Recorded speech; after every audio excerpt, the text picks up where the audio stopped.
Right, so we have another day where we're pretty flat today overall in the market. If we're looking at what we gained today, well, actually, let's take a look at the market real quick.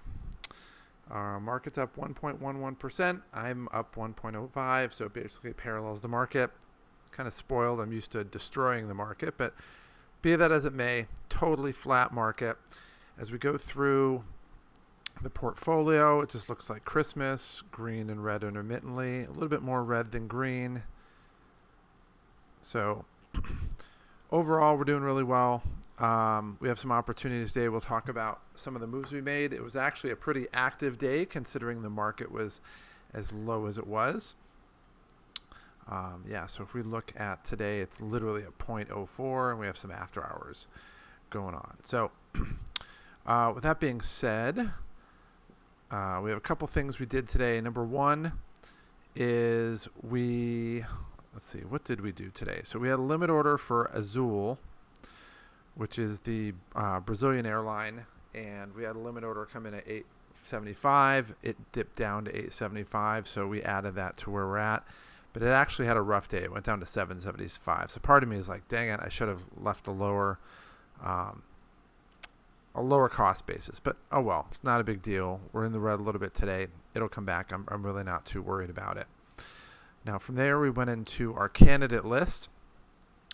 And I decided I'm going to add a blue coating. And basically what I want to do is I was looking at the holdings here, and there's some things where I have a decent amount of holdings, like high holdings in Yuko and MFA and Eldorado Resorts, and we'll talk about Norwegian Cruise Lines. And I was trying to, yet I have some that are relatively small, and they're not necessarily as balanced. And I wanted to take a look and see if there's opportunities to balance out this portfolio a little bit, just based on allocation.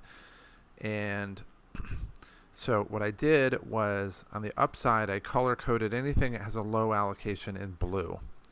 So put in the current prices. We're looking at sorted by upside. And at this point, we have Redwood Trust a little bit low. Norwegian Cruise Lines was a little bit low, although we had a limit order on that, so that's not entirely the case. Service Corporation, they do like hospitality and food and residences for the oil industry in the Permian Basin in West Texas. Two Harbors Investments, or REIT. Signet Jewelers, which is like, I think it's Jared and Kay's Jewelers and something like that. And then Bremen Properties, Bremen Hotel Group. So I had that, and I wanted to see kind of where those fell. And so I looked and I thought, okay, well, we have Redwood as a possibility. Norwegian is low, but we already have a limit order on that, so we're not really going to consider that. We looked at Service Corporation, Two Harbors, Signet, and Bramer. So of those, Redwood's okay, but I just has a long way to go. Has basically 70 cents before it hits our cost basis. So I figure I have if it goes up, we'll take the gain. If it goes down, we have a ways to go before we're really looking to buy it at that point.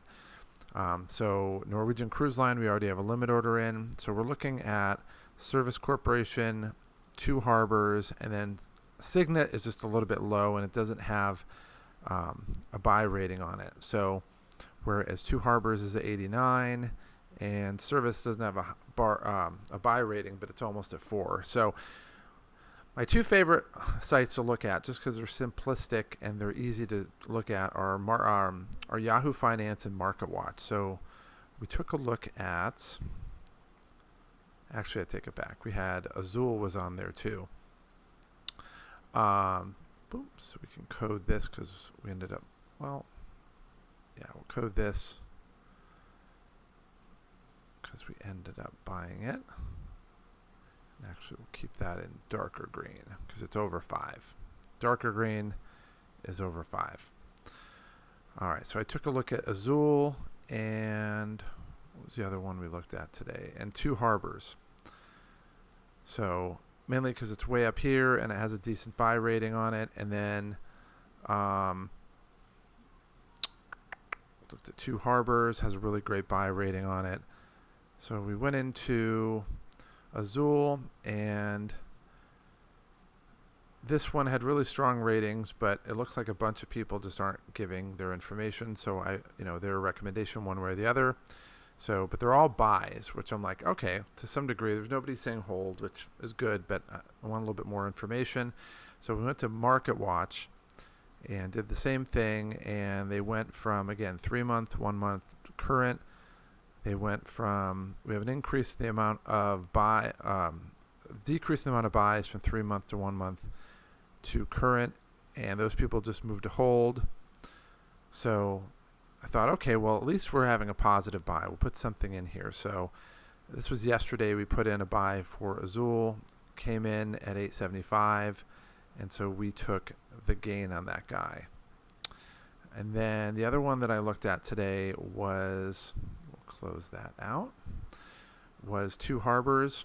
And for Yahoo, it was 8 buy, 1 strong buy, and nobody's really changed their mind on this that much.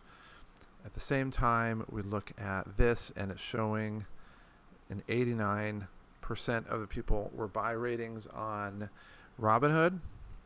So then we went to Market Watch, and it's an obvious buy. I mean, nobody's changed their mind really from 3 to 1. The holds have stayed the same, the overweight stayed the same, and the buy have stayed the same over the last 3 months, whereas the market conditions are crazy. So 6 people buying, 1's overweight, 2 are on hold, and that's it. So I thought, okay, well, that's awesome. So we initiated a limit order. It's currently at 406. If it dips down to 390, we'll buy some and even out our allocation.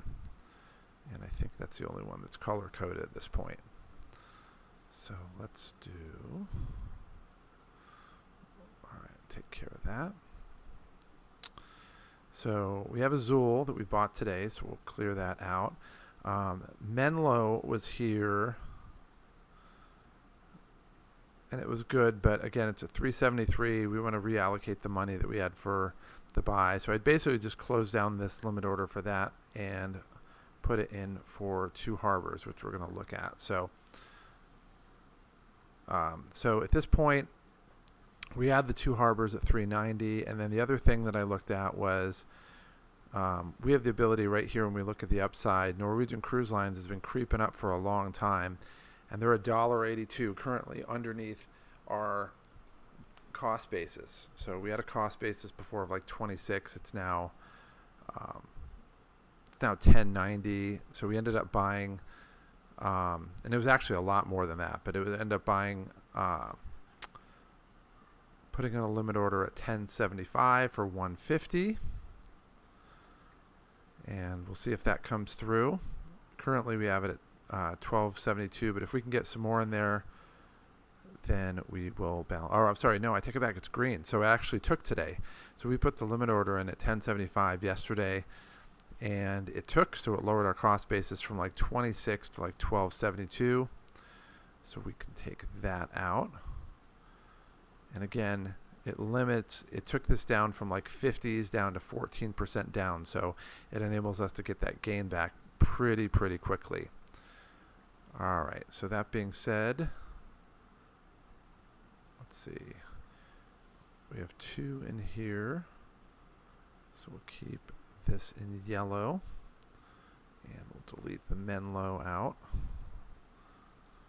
All right. So right now, we're almost at break even for our portfolio, and that's really including the laggard for Yuko. So that's going to take some time to come back, but it will come back.